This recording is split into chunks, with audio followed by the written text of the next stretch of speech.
So welcome to this training. We'll be introducing to cascading style sheets. My name is Ibrahim Lukman. So now, what are the things that I need to know to follow through this course? You need to have a basic understanding of HTML because HTML is what you want to style. It's like you have a building. You can't paint what you don't have. You can't beautify what you don't have. So what you're going to be having, what you're beautifying is the HTML. So you need to have an understanding and have it on ground, and then you can then apply the style on it. And that's why it's important that you have this knowledge of HTML. Now, if you don't have this background, if you don't have the prerequisite, then you can follow through this link and know about them. So you have this, you can use the open class or ng link. You can just copy and paste the link on your browser and follow through. You can also do it through the YouTube link as well. All right, so please don't forget to subscribe. So you have this one. Once you have this on this background, you can come back to this course and follow through. But if you have this background, please just go ahead. Now the contents. This is just to introduce us to this very first video. Is just to introduce us to why CSS is the syntax of the CSS. The CSS collectors, selectors, the ID selector, which is a type of selector, and then the the class selector as well. All right. So now, what is CSS? CSS is basically that thing that makes your site beautiful. CSS is that thing that makes your website attractive. So by looking at it, CSS, the acronym stands for Cascading Style Sheets. Cascading Style Sheets. So it handles the look and feel of your website. With it, you can pretty much style anything, change your colors, change the font style, spacing between paragraphs, the layout of the site, which is most important. Basically when you write a normal HTML, they are hopeful, they are not attractive, and that's why some group of people looked the W3C console. There was a recommendation to them to come up with this CSS, and that's why you then have you begin to have beautiful websites. And nowadays we have wholesome sites that when you look at them, it's a wow. And what is making that wow effect is underground. The background of it is the CSS. Okay, now, so in a nutshell, CSS makes a website looks good. Now, CSS has undergone some sort of history, versioning from the first time it was made. So what we're using right now. So it's good that we have a background of what we're using, the tool we're using. So in 1996, we have the first CSS that is called CSS Level 1. This version describes the CSS language as well as simple visual formatting model for all the HTML tag. And that is the start of a big thing. And then in 1998, that's 2 years later, we have CSS Level 2. This version has support for specific style sheets for printers and other devices, downloadable fonts, element positionings, and tables. This is a huge achievement. I can define how things will show on screen after printed and all of that. So it was huge improvement, but it was even better a year later when CSS3 was introduced in 1999, where we have media queries, we have the namespaces, the selector level 3, and then colors. This is the basic difference between CSS3 and CSS2, which we're going to be seeing later on. Now, so this course teaches CSS3. So I just introduced it to a bit of the history. So we're not going to be teaching ourselves the earlier version. CSS3 is what we're using right now, and this is the big thing. Okay, now moving on to the CSS syntax. This is the basic rule of CSS. Once you are able to master this simple thing, that is all for CSS. This is a simple thing. Once you're able to master it, believe me, you've mastered CSS. Now, so CSS has two sides to it. There will be one side that's the selector, and the other side is the declaration. So basically, selector is the element that you're styling. I want to style a table, and then declaration is what is this that I want to style about it. The selector could be your form, and then declaration is what it is that I want to style about it. So there are two things that you're right, what I'm styling and what I'm styling and how I'm styling it. What I'm styling and how I'm styling. So the what is the selector. The how is the declaration. Okay. Now, so if you break it down into the structure now, so the CSS structure is you write a selector, and then you open a curly bracket, a curly brace, and then you declare what you're styling about that selector. So for instance, I can have a table, and then I open a curly bracket, I say I want to put a height, and then declare what I want about it. So declaration itself is a set of properties of key value pairs. So I declare a property height, I put a value to it 200. Width, put a value to it 400. Color, put a value to it red. The background, put a value to it this. Font size, I put a value to it like that.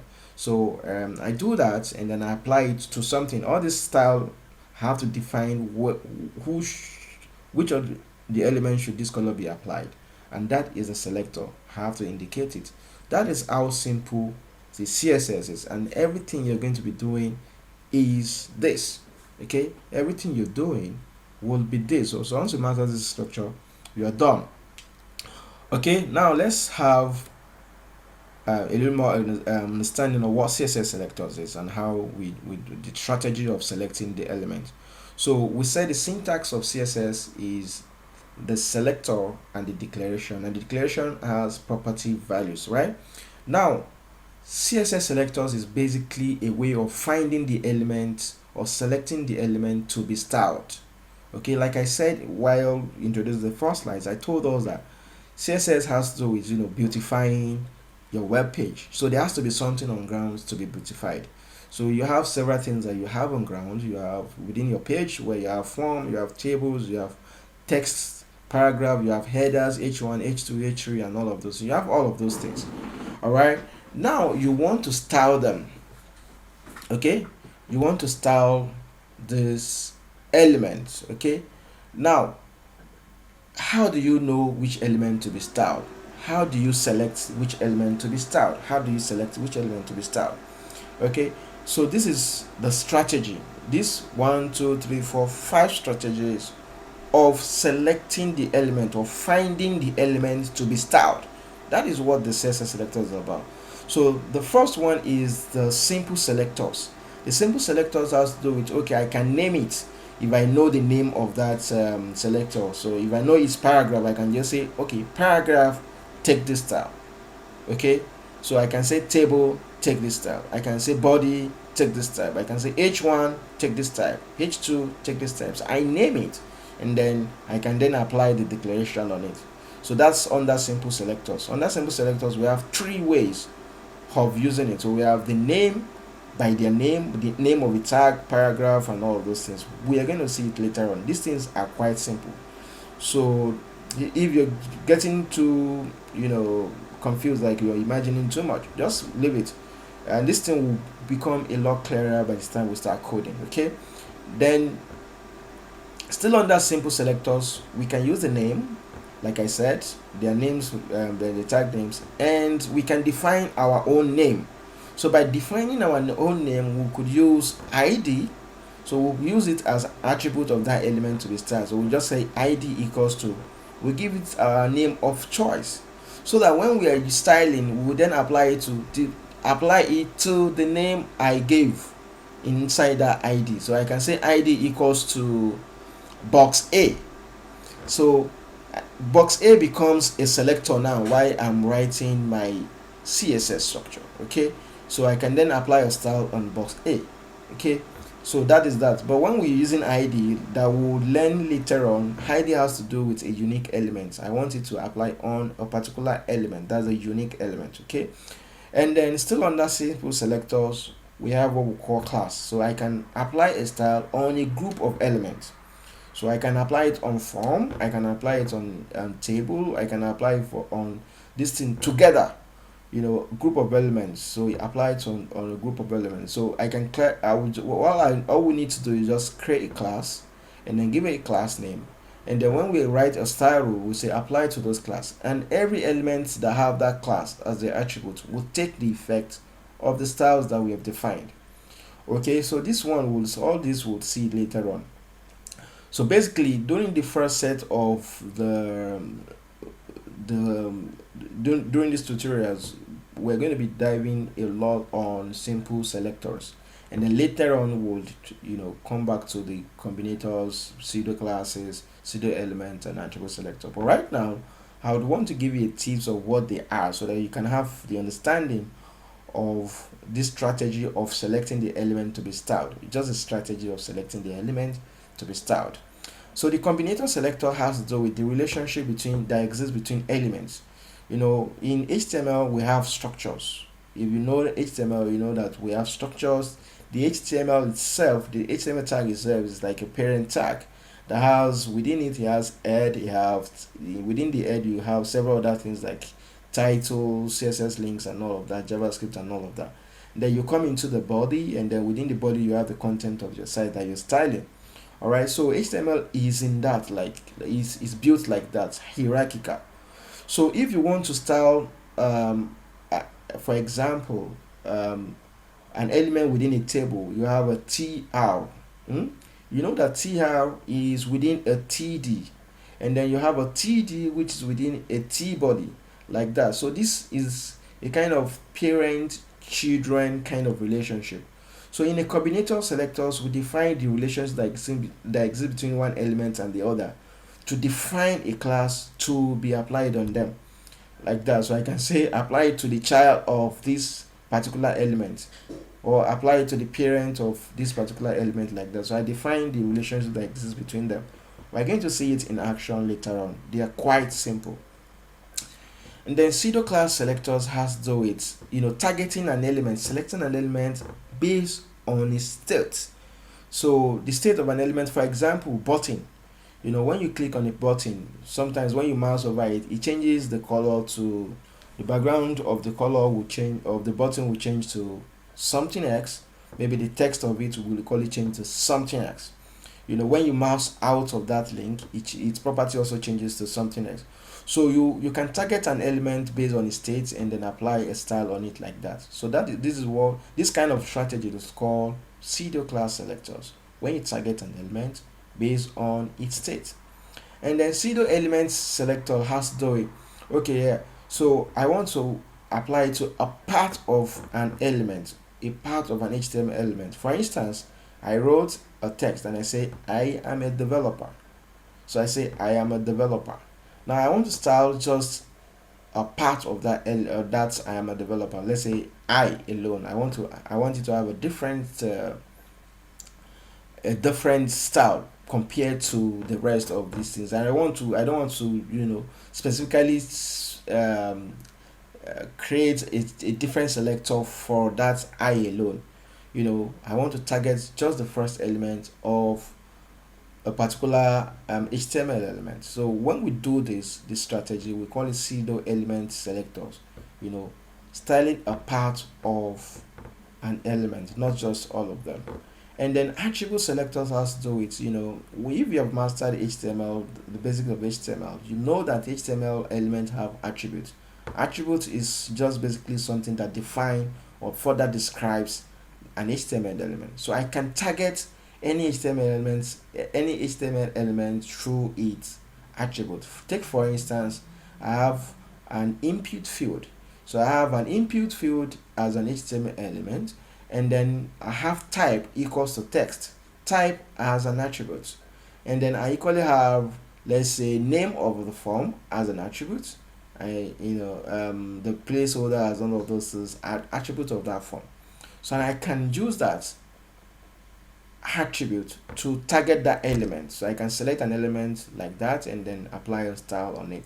So simple selectors, combinator selectors, pseudo class selectors, pseudo element selectors and attribute selectors. Don't worry yourself too much right now, but just try to have a basic understanding of this, right? Now, how to add the how to add a CSS. Okay, now you've written your CSS styles, you've written your CSS rules. How do you use them? How do you use them? So there are three ways of using a CSS. There are three ways of using a CSS. We have the inline CSS, we have the internal CSS, and we have the external CSS. The inline CSS is when you write the rule in on the same line has the elements to be styled. Take for instance, you have like 5 paragraphs. So the paragraph 1 you wrote something there, paragraph 2 you wrote something there, paragraph 3 something is written there, up to the 5th paragraph like that. And then in the 3rd paragraph I want it to take a particular style that is entirely different from heat pairs. Then I go into that paragraph tag and I write style, and then I say take this kind of rule. Your background should be this, your font color should be that, and all of that. Writing it on the same line as the element I'm styling. Okay, so when I do that, then the what's it called? The strategy, the applications I'm using is inline CSS strategy. So applying it on the same line as the element to be styled. And then going to internal CSS. On internal CSS, we'll write a rule that is applicable to all the elements within that page. We'll write a rule that can be applied on all elements within that page. Okay, so we don't write it on just a line. So we can say, okay, on all these or all the paragraphs, or on a particular set of paragraphs. So we'll write a rule there, and every element within that page takes follow those rules, and then they take the rules that are applied. All of them takes the color that that are specified, take the background color that are specified, the font styles that are specified. Within that page, everything takes that. Okay, now when your website grows, from 1 page to 2 pages to 3 pages to 4 pages to 5 pages to 6 pages and so on and so forth, it becomes inefficient to write styles for inside each and every page. Pretty much your site has to the looks and feel of your site has to look the same. So it doesn't make sense for you to keep repeating yourself. Each time you write a page, you write a CSS rule within it, or you do a copy and paste. You write another one, you do a copy and paste, and all of those things. What you want to do really is to have a central place where you write your CSS rules, and then have a way of referencing it on all the pages that you've created.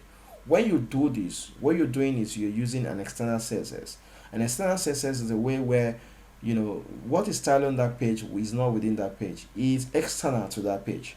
But it then has a link reference on the pages that it's the CSS has been applied. So this way you can write a CSS rule once and apply it on 100 pages, 100 or more pages.